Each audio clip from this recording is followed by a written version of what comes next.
ಸಲುವಾಗಿ ಈ ಒಂದು ಸಮ್ಮೇಳನವನ್ನು ಏರ್ಪಾಡು ಮಾಡಿದ್ದಾರೆ. ಭವ್ಯವಾಗಿರ್ತಕ್ಕಂಥ ಈ ಸಮ್ಮೇಳನದ ಏರ್ಪಾಡಿಗೆ ಕಾರಣರಾಗಿರ್ತಕ್ಕಂಥ ರಾಜ್ಯದ ಮುಖ್ಯಮಂತ್ರಿಗಳು, ಜಿಲ್ಲಾ ಉಸ್ತುವಾರಿ ಸಚಿವರು ಹಾಗೂ ಎಲ್ಲ ಶಾಸಕ ಸ್ನೇಹಿತರು, ಮಂಡ್ಯ ಜಿಲ್ಲೆಯ ಶಾಸಕ ಸ್ನೇಹಿತರು ಅಭಿನಂದನೆಗೆ ಅರ್ಹರು.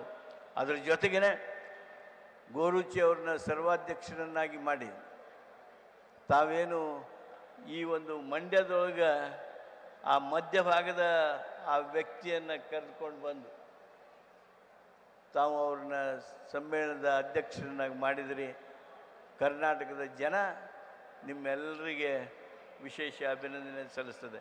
ಯಾಕಂದರೆ ಗೋರುಚಿ ಅವ್ರದ್ದು ಒಂದು ಬಹುದೊಡ್ಡ ಕೊಡುಗೆ, ವಚನ ಸಾಹಿತ್ಯವನ್ನು ಮನೆ ಮನೆಗೆ ಮುಟ್ಟಿಸುವಂಥ ಪ್ರಯತ್ನ ಮಾಡಿದವರು ಮಾನ್ಯ ಗೋರುಚಿ ಅವರು.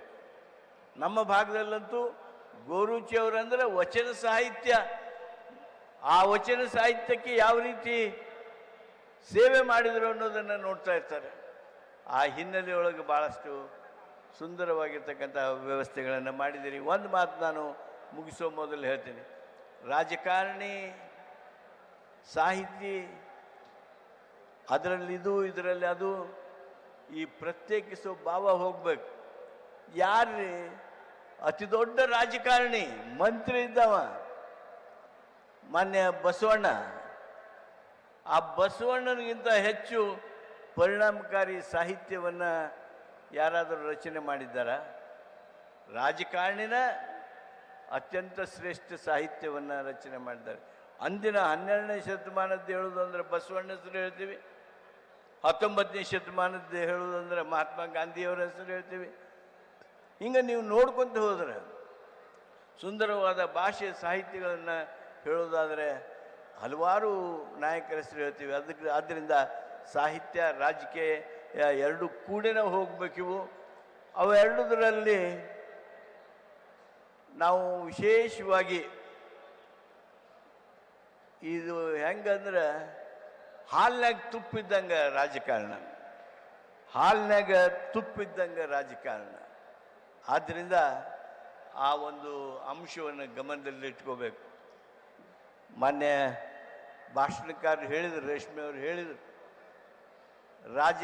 ಈ ನಮ್ಮ ಬದುಕಿನೊಳಗೆ ಸಂಘರ್ಷ ಇರ್ತದೆ.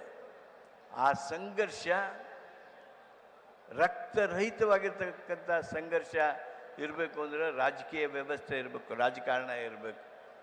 ರಕ್ತಪಾತ ವ್ಯವಸ್ಥೆ ಆದರೆ ಅದು ಯುದ್ಧ ಆಗ್ತದೆ. ಅದು ಹಾಗೆ ಆಗಬಾರ್ದು. ಈ ರಾಜಕಾರಣದೊಳಗೆ ಸಾಹಿತ್ಯ ವಿಶೇಷ ಪಾತ್ರ ವಹಿಸಬೇಕು.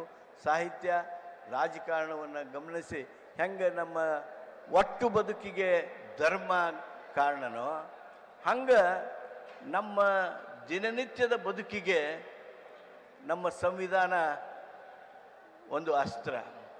ಆ ಸಂವಿಧಾನದಂತೆ ನಡೆಯೋದು, ಆ ಸಂವಿಧಾನವನ್ನೇ ನಾವು ಸಾಹಿತ್ಯ ಅಂತ ತಿಳ್ಕೊಡ್ರಿ, ಧರ್ಮ ಅಂತ ತಿಳ್ಕೊಡ್ರಿ, ಧರ್ಮಗ್ರಂಥ ಅಂತ ತಿಳ್ಕೊಡ್ರಿ, ಏನೋ ತಿಳ್ಕೊಡ್ರಿ, ಅದರಂತೆ ಬದುಕು ನಡೆಸುವ ರೀತಿಯೊಳಗೆ ನಾವು ಕೆಲಸ ಮಾಡ್ಬೋದು, ಮಾಡಬೇಕಾಗುತ್ತೆ ಅನ್ನೋಂಥ ಮಾತನ್ನು ಹೇಳಿ, ನನಗೆ ಈ ಒಂದು ಅಧಿವೇಶನದಲ್ಲಿ ಗೋಷ್ಠಿಯ ಅಧ್ಯಕ್ಷತೆ ವಹಿಸುವಂಥ ದೊಡ್ಡ ಜವಾಬ್ದಾರಿಯನ್ನು ಮಾನ್ಯ ಜೋಶಿಯವರು ಹಾಗೂ ಅವರ ಇತರ ಪದಾಧಿಕಾರಿಗಳು ನೀಡಿದರು. ಅದಕ್ಕಾಗಿ ಅವರಿಗೆ ಕೃತಜ್ಞತೆಯನ್ನು ಸಲ್ಲಿಸಿ ತಮ್ಮೆಲ್ಲರಿಗೂ ನಮಸ್ಕರಿಸಿ ನನ್ನ ಮಾತು